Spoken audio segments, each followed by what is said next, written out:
ក្អើយស្រកចុះបាហាមមិនបាន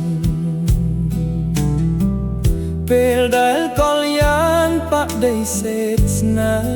ហ៍អូនឆ្លើយថាទេធ្វើឲ្យបេះដូងព្រួលប្រែទៅជាទុនជ្រាយហូរទឹកភ្នែកមិនដឹងខ្លួនដឹងថាអូនហត់មានរឿងគិតច្រើនណាបងមិនតវ៉ាឬបងខំចិត្តស្ងួនបើអូនអស់ចិត្តថាគ្មានអារម្មណ៍ក្នុងខ្លួនបងមានតែពួនសំងំឈឺជប់ចាប់ខ្លោចផ្សា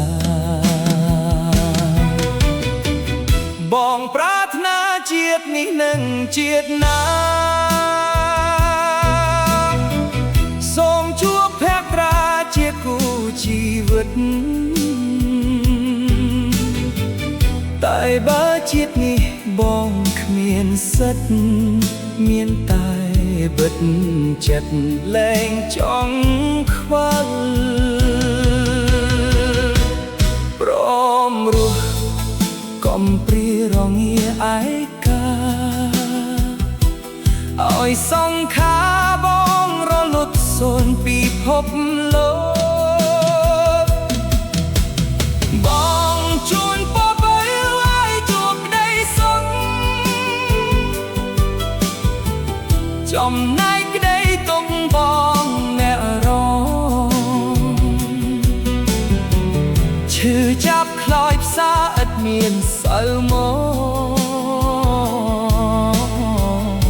សូមនួលអងថែខ្លួនឲ្យជាផ្ដោតលើការរៀនមានអនាគតកុំបីរវើវីក្រំគ្រាបងជួនពបើឲ្យជួបក្តីសុខចំណែកក្តីទុកបងអ្នករងបងមានតែពួនសំងំឈឺចប់ចាប់ខ្លោចផ្សា